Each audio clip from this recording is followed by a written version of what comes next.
Hello everybody, Mr. Chan here for Algebra 1, Topic 3-1, Relations and Functions. We're going to get started here. Grab your student companion and turn to page 49. We have an opener here, which I think clearly we can skip without any issues. We're going to go ahead and move to page 50. This particular one is handled with the interactive online book much better than I can. All right, this next chapter involves something called linear functions, linear meaning lines. The first section is called relations and functions. At the top left-hand corner, I'm going to go ahead and do some vocabulary. Let's go ahead and define this particular topic. Topic 3, relations and functions.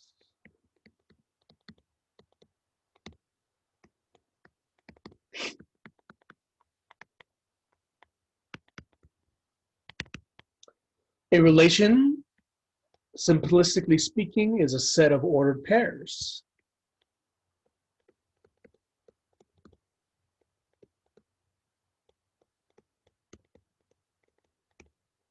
Pair, of course, means two things, and you have a set of them.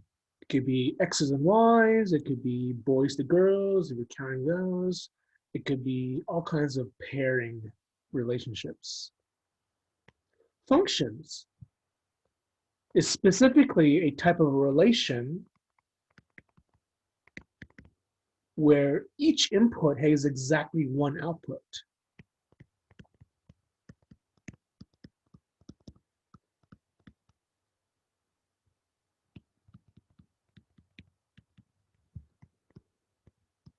If we continue with the idea of using X and Y's, literally you would see this relationship X goes to Y.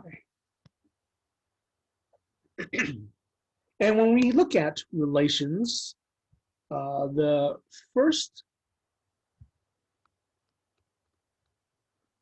particular part is called the domain of this relation. You get to choose, so to speak, this particular set of X values, let's just generically say,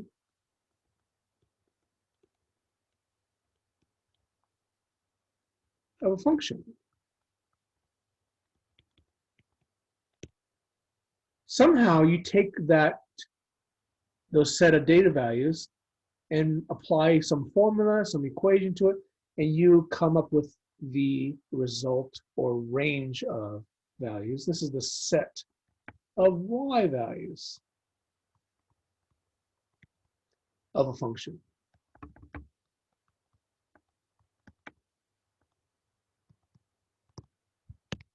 We traditionally say that the domain, the set of X values, is independent, meaning you are picking those values, but what comes out of the function or equation or formula are dependent. The Y values depend on the X values. Take a look at example 1. We're just looking at a couple of tables here. We're just trying to identify the domain and range. Let's just do that. We're going to use set notation, the domain. I'm going to attempt to draw a curly brace. That's what that sideways mustache looks like. And I'll just list all the X values from this table. That's it. Looks like there are 5 pairs. I'm going to do the same for the range.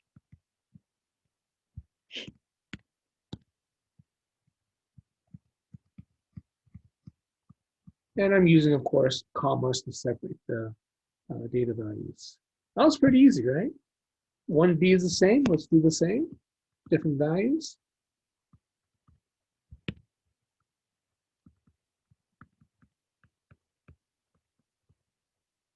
Again, I'm just listing the numbers in order, and they happen to be nicely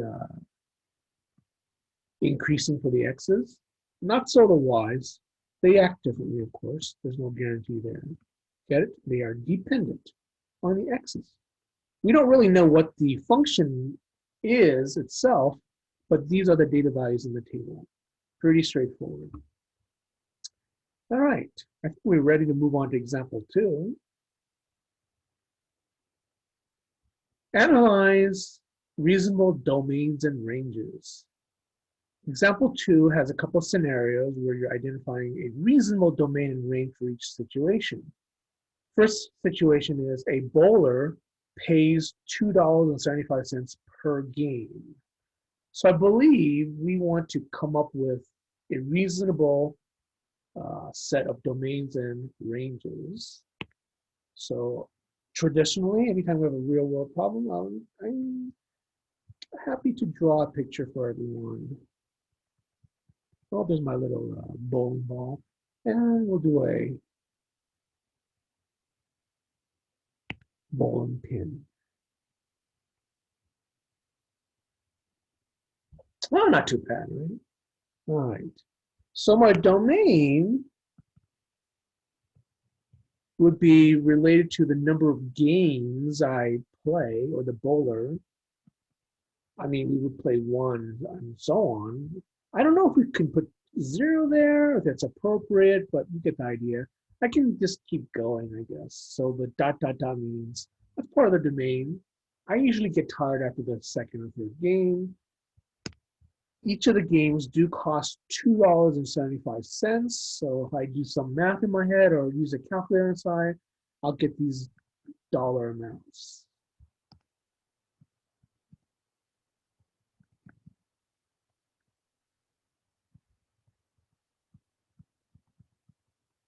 Yay. Not too bad. How about a car traveling 25 miles using 1 gallon of gas?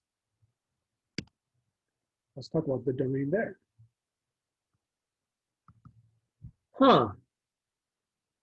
So we're talking about gallons of gas and how far the car travels. So let's put that down. The 1, 2, 3, and so on represents our gallons of gas. They're not being too specific, are they? Because I know from the bowling situation, we only have 1 game, 2 games, 3 games. I'm a little bit concerned about the gallons of gas. Could you have partial gallons? So my answer here for this car, and I forgot to draw a car. We definitely have to draw our supercar, don't we? Wow, that's an amazing looking car there. Woohoo!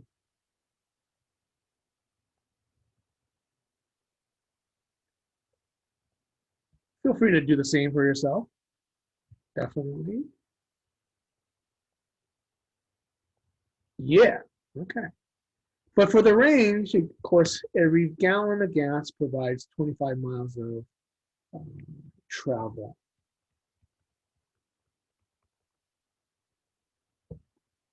The problem is, in thinking about the 2 situations, you can't have a partial gain, but could you have a partial gallon put into the gas tank?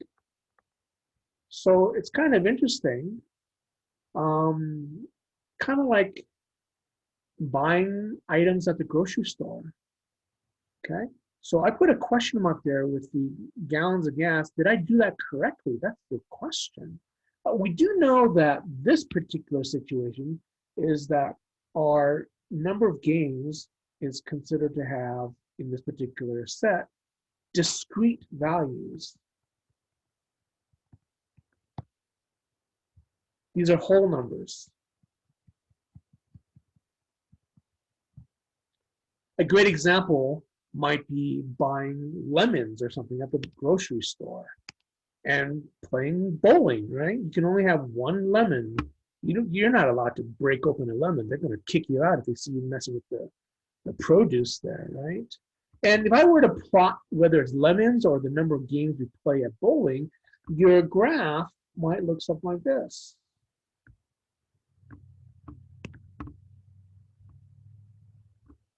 Discrete refers to individual points that are plotted, whether it's buying lemons,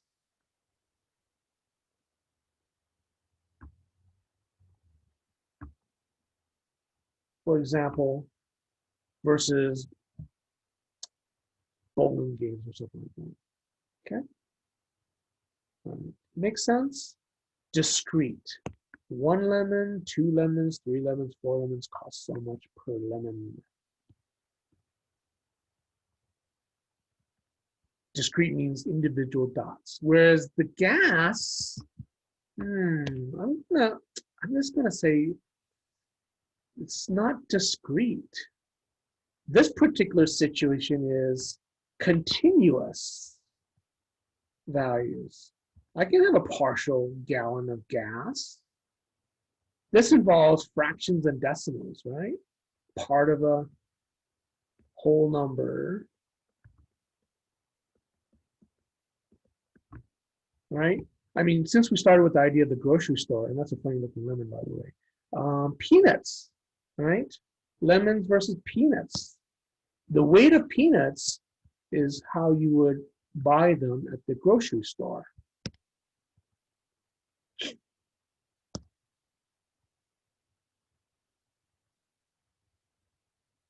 Come in a shell. Okay. It's kind of a weird looking peanut. I don't know what that means. But if you plot how peanuts or gallons of gas work, you'll get a situation where I know we measure them, sell them by the pound, but interestingly enough, you would in this case connect the dots. That's where the idea of continuous kicks in when it comes to charging you money for the particular produce or snacks. In this case, it's by weight versus by number of items.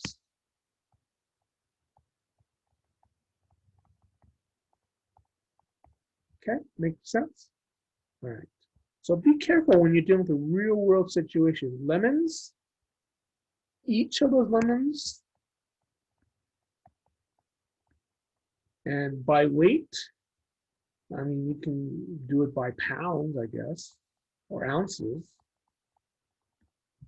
but it's continuous and it's shown by connecting the dots there. So the gallon of gas, that domain I wrote there is probably incorrect. All right, next page. It's a good discussion to have though. Some different ways of representing relations and functions. Now we define a relation as being a pair of data values, x's and y's. Functions coming up. Remember, a function is a relation where for every x value, there's a unique y value. One other thing I need to mention for this particular section is the idea of one-to-one. Let's mention this as an example. Write this down at the top. It's kind of like the definition of function, but it goes both ways. So not only is for every x value, there's a unique y value, kind of like the definition of function, every y value has a unique x value. So it goes both ways. Okay, that's important. Okay, so that is a distinction on top of being a function in the first place. And if it isn't one-to-one, then it's considered to be many-to-one, which makes sense. Many values to one. Go in the other direction from y to x. Okay, there, take care of the direction now. Many to one. 3a, we have something called, oh geez, I just forgot the name of it. It's a mapping diagram. Haha, just popped in my head.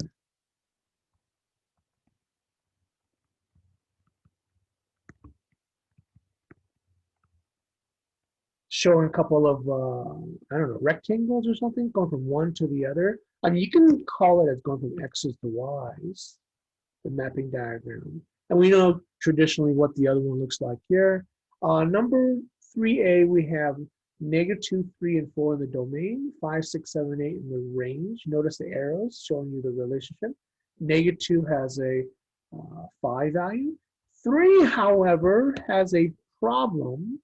And by the way, the question is each relation a function? Here, the answer is no, because 3 has more than one y value. It has 6 as a y value, and it also has 7 as a y value. So it's not a function.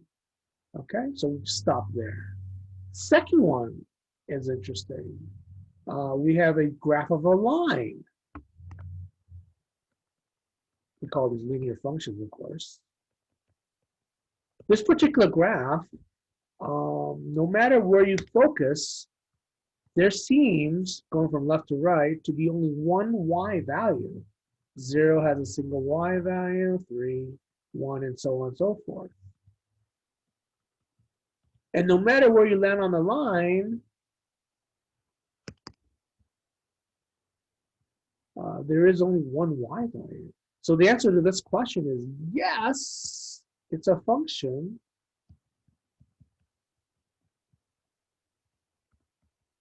Question on top of that, is it one-to-one or not one-to-one? Or does every y value have a unique x value? And it looks like it does. It's considered one-to-one.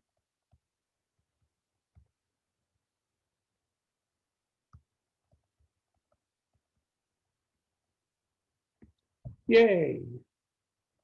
Ooh, okay. Very interesting. Okay. Let's move on to example 4. Any questions about example 3? All right. All right. Doing pretty good. Almost done here. This is a short lecture today. Example 4. Margaret has a monthly closed budget of $50. She maps the amount of money she spends each month to the number of items of clothing she buys. What constraints are there on the domain?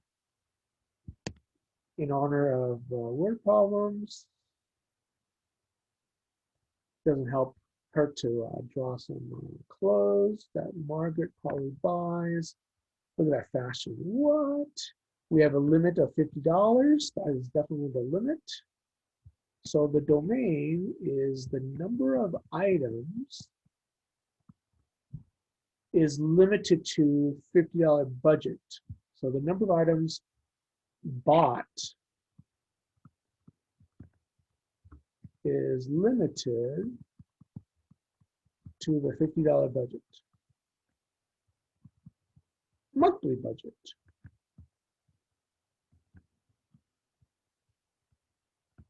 Okay, makes sense. I think that's all we wanted. Okay, $50, that's the constraint.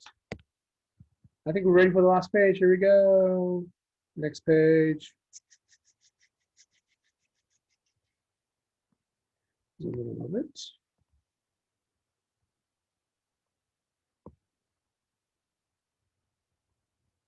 All right. So I'm going to jump to number 5. Use the graph to determine the domain and range of the function if the relation is function. I'm looking at this. This is that looks like a bunch of discrete values. Discrete meaning individual points. Yeah. And there are 6 of them, and let's go and list them off. And I mean, it's just easy to do that. The domain are the x values in this coordinate plane. I'm going to work from left to right. Starting to look like -4 right there. The next one, of course, are these two right here. Those are at -2 for the x value, -1, and those other two are at +3. All right, nice. That's the domain. Now, I noticed that there are 2 -2s. Depending on which book you're looking at, sometimes they will eliminate the repeated numbers, but in this book, I do realize they do give this as your answer. So I want to make sure that you guys are aware of that. There's really nothing really set in stone. Let's move on to the range of values here. Those are the y values. To be honest, I like to work from lowest to highest. Sometimes they don't repeat them. Sometimes they do, depending on your book. I prefer to repeat them. So the -4 that I first wrote down is linked to -2. So that's -2 as a y value. And I'm just going to go in order here because, that's what I did. And then the next one's 1, 2, 0, -2, 1. Those are all the y values of the points I've already circled. Okay? And I need to warn you, sometimes they don't write them all out. So it's up to you. So in this book, sometimes they don't like to repeat things, which is kind of weird. Okay? So just remember, these were the x values and the y values. Okay? Domain and range. Question: is the relation a function? Does every x value have a unique y value? And right away, I see two pairs that violate that, right there and right there. Okay? So right there for the first one, -2 has two y values, 1 and 2. So this is the violation of not a function.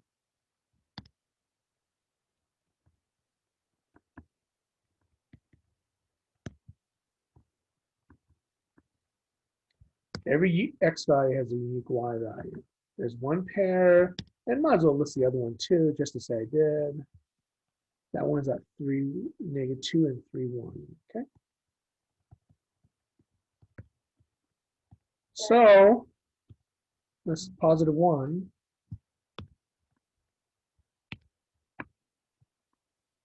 Those are coordinate points.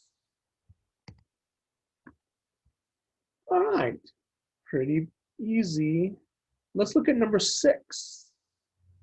And I think they're going to ask us kind of the same question. Any questions about number 5? All right, number 6. For the set of ordered pairs shown, identify the domain and range. Does the relation represent a function? Oh, okay.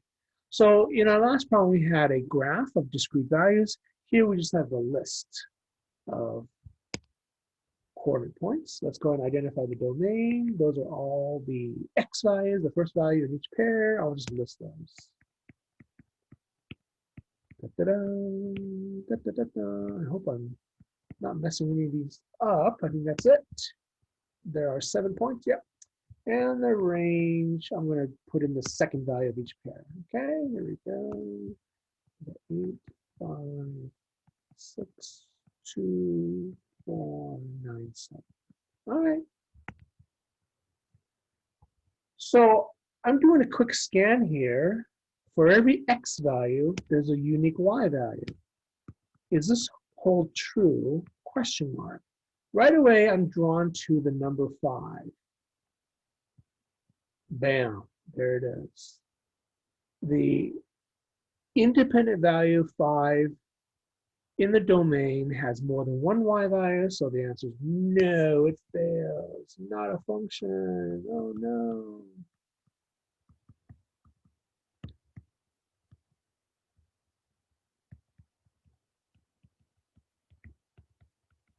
Okay, that's pretty easy. You guys ready for the last one? All right. Number 7. Each day, Jacob records the number of laps and the distance he walks in miles on a track. Graph the relation and determine whether the distance that Jacob walks is a function of the number of laps. Okay. So I'm looking at the x values really quick, just kind of eyeball and kind of figure out how much of a graph I need here. I mean, we know everything. This is a real world problem, so things have to be positive. So let me draw that. And I'm kind of eyeballing the number, see, in miles on the track. The numbers range from a less than 1 all the way to 2.5 is the largest. Okay, so I can do that. So we'll do this. And I can eyeball the x value represents each day.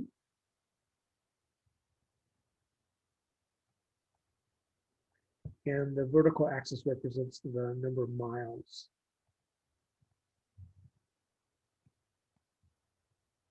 For each of those days. And this is not something that's continuous because each day there's one single value.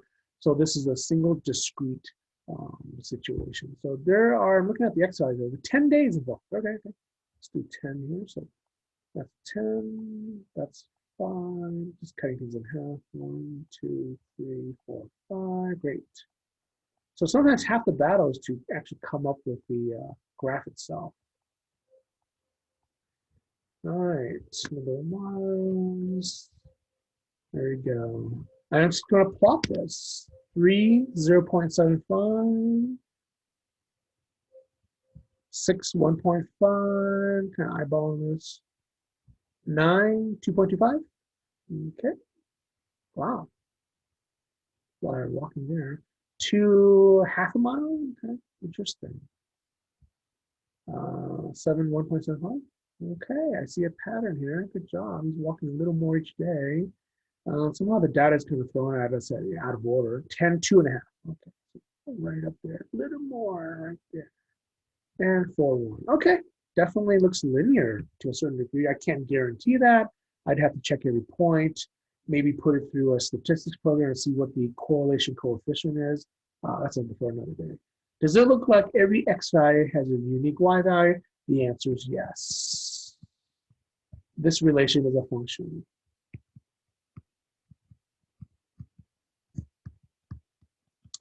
Well, with that, that ends our lesson. Thank you very much. Much appreciated. Thank you very much. Have a good day. Talk to you later.